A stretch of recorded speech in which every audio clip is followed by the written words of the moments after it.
A Beginner's Guide to Dominion. Dominion is a deck-building game, often cited as a great game for Magic the Gathering players, as it scratches similar itches. Dominion is a game that asks the question, given these cards, what's the best deck I can build? What synergies and combos are present? And how do I deal with my opponent's plan? Dominion wraps the experience up into a repeatable game, where you start with a basic deck and cycle through it, adding and removing cards, until you can buy expensive victory cards or find some other win condition. Dominion has spawned dozens of imitators, but it remains the king of deck-building games, with more depth and balance than the rest. Some caveats. If you're used to a card game such as Magic the Gathering, Dominion's theme will come across as more than a little dry. Instead of slinging spells or summoning creatures to battle for you, you're building up a medieval kingdom with buildings and stuff. The theme stops making any sort of literal sense almost immediately, and soon enough you'll be saying phrases like, I chapel away 2 coppers and an estate.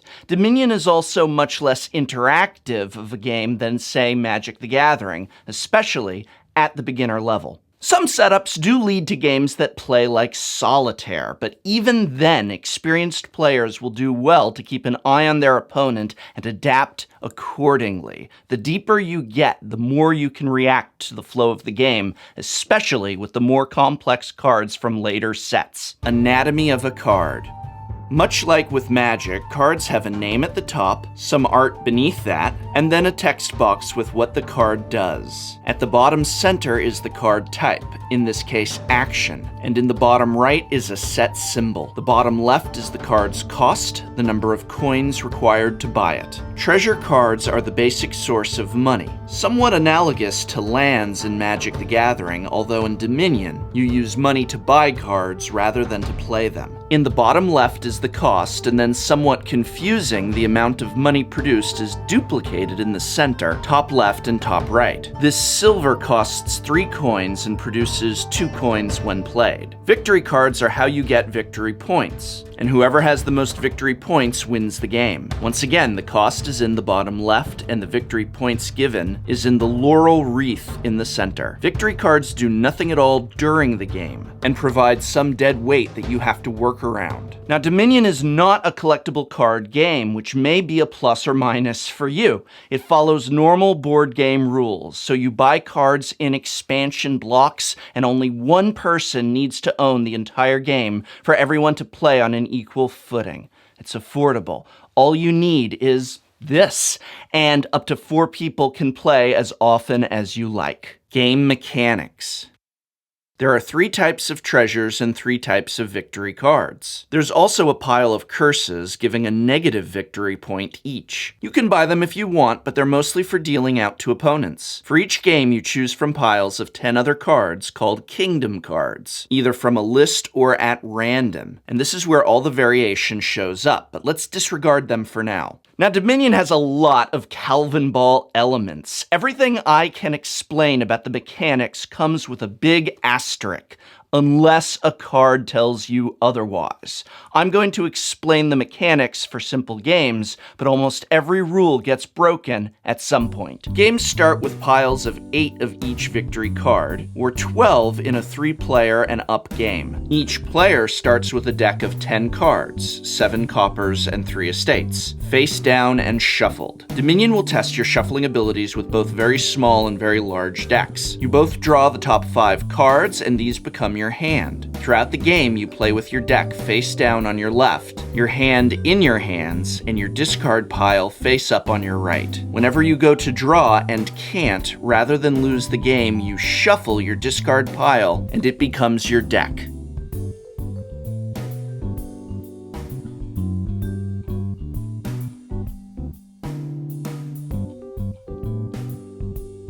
A Dominion turn has 3 phases: action, buy, and cleanup. The action phase lets you play action cards once you get some. During the buy phase, you can play your treasure cards, putting them onto the table in front of you, and buy 1 card using their total value. You cannot split your money and buy 2 cards unless another card lets you. With these 4 coppers, I can buy anything costing up to 4. I'll buy a smithy.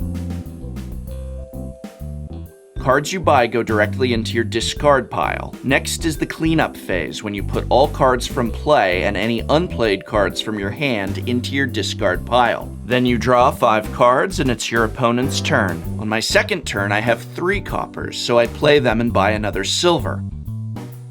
On my cleanup phase, I discard my remaining cards, and since my deck is empty when I go to draw my next 5-card hand, I have to shuffle my discard pile first. At this point, I have 12 cards in my deck, the original 10 plus the silver and smithy. In my next few hands, I'm more likely to draw more money at one time and be able to buy better cards, thus creating a snowball effect. The game ends when either the province pile is empty or any 3 piles on the board are empty, and at that time, whoever has the most victory points wins. Now that I have a smithy I can draw, let's look at the action phase. Throughout a Dominion turn, you accumulate 4 different resources. Cards are simply the cards in your hand. A card that says +1 card means draw a card, and playing a card, of course, reduces the number in your hand. Actions let you play action cards. Cards will say +1 action, and playing an action card uses 1 up. You start the action phase with 1 action, and if you run out, you may find yourself with an action card in your hand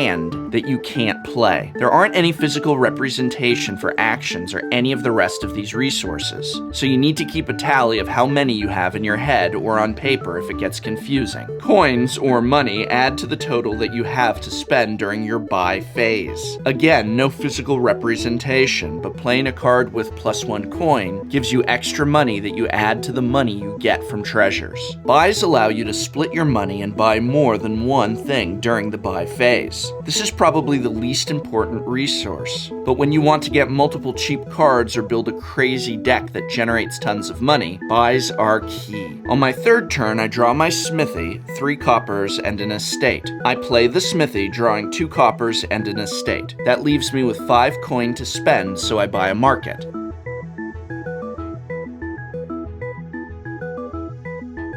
There are a lot of choices to be made. What I'm working towards in this case is being able to use Village to increase my action count so that I can play multiple smithies and other useful cards to increase my hand size and do other interesting things. Each turn I buy more useful cards, and with every shuffle my deck gets better and better. At some point, and this is where following your opponent becomes super important, I'm going to start buying provinces and other victory cards to finish off the game.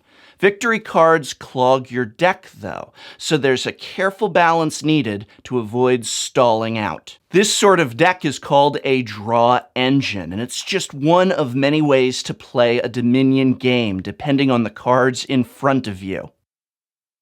You now know all the rules of Dominion, aside from what's actually on the cards, and remember, reading the card explains the card. If you are a Magic the Gathering player, you may have noticed that there's nothing really analogous to Magic board presence, and this is deliberate. Dominion is all about deck building, and your deck is the center of everything. The closest thing in Magic to a humming Dominion deck is one of the degenerate legacy decks like Oops All Spells or Charbelcher, where you don't play lands and just try and draw cards and generate mana on the fly, building towards a win condition in a single turn. While obviously not identical, a Dominion engine in full swing is very similar to this, with actions instead of mana. And at the end of each turn, you buy more of whatever you need and repeat that process. Every time a new Magic the Gathering set is released or an old format is shaken up by a ban, people around the world start working away, trying to figure out which combination of cards will come together into the new set of dominant strategies.